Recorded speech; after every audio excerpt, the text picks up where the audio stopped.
সম্প্রতি আরব আমিরাতে ভয়াবহ জলোচ্ছ্বাসের কারণে ব্যাপক ক্ষয়ক্ষতি হয়েছে, জীবনযাত্রা অনেকটা থমকে গেছে। অনেকে বলছেন আরব আমিরাতের নানাবিধ অপরাধের কারণে এটি আল্লাহর গজব হিসাবে আপতিত হয়েছে। এ সম্পর্কে আপনার মন্তব্য কী? দেখুন, আরব আমিরাতে সম্প্রতি যে ঝড় জলোচ্ছ্বাস হলো, অতিরিক্ত বৃষ্টিপাত হয়েছে এবং এই ঝড় জলোচ্ছ্বাসের কারণে অনেক ক্ষয়ক্ষতি হয়েছে। পুরো জীবনযাত্রা থমকে গেছে। আপনারা অনেকে দেখেছেন মিডিয়ার মারফত যে সেখানে আরব আমিরাতের দুবাইয়ের যে সিস্টেমের গর্ব ছিল তাদের, সেখানে নাগরিক সুবিধা ছিল, সেখানে গোটা পৃথিবী থেকে মানুষ বসবাস করার জন্য যেত, আয়েশ করার জন্য যেত, তাদের সমস্ত কিছু থেমে গেছে। এবং পানি নিষ্কাশন ব্যবস্থাপনা যেহেতু সেখানে নাই, সাধারণত সেখানে ঝড় জলোচ্ছ্বাস হয় না, সেজন্য তাদের কাঠামো সেভাবে তৈরি হয়নি, যার কারণে খুব ভয়াবহ একটা পরিস্থিতির মধ্যে তারা পড়ে গেছেন।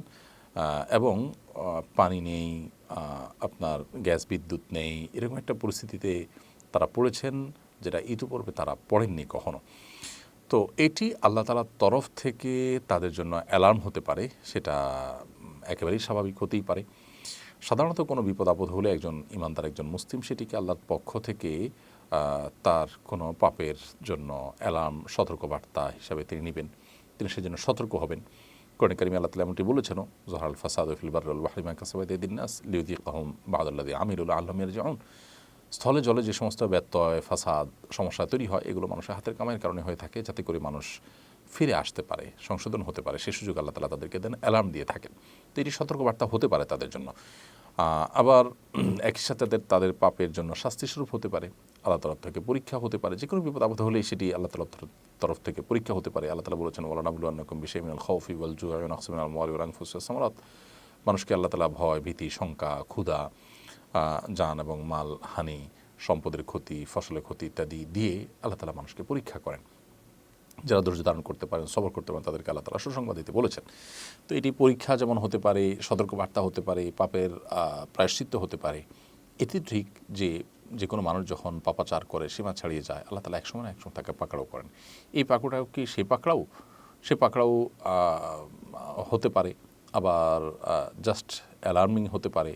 আসল এবং ভাবা পাকড়াও সেটা আল্লাহ তাআলা আরও পরে করতে পারেন, দুনিয়াতে করতে পারেন, দুনিয়াতে না করে আখিরাতে একসাথে করতে পারেন, সেটা একান্তই আল্লাহ তাআলার ইলমে আছে। আসলে যে কোনো ধরনের বিপদ আপদ হলেই সেটাকে নির্দিষ্ট কোনো একটা ক্যাটাগরিতে ফেলে নিশ্চিত করে আমরা বলতে পারবো না এটা শুধুই পরীক্ষা, কিংবা এটা শুধুই আল্লাহর আযাব, শাস্তি হিসাবে আসছে।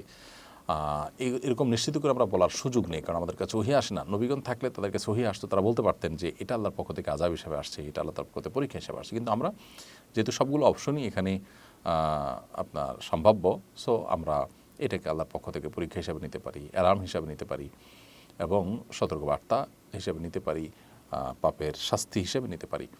তিনটা সম্ভাবনাই কিন্তু এখানে থাকে, যার কারণে আল্লাহ তাআলার কাছে আমরা ইস্তেগফার করব। সেখানে যারা অবস্থান করছেন তারা ইস্তেগফার করবেন, আমরা যারা আছি তারা মজা না নিয়ে আমরা আল্লাহর কাছে ইস্তেগফার করব।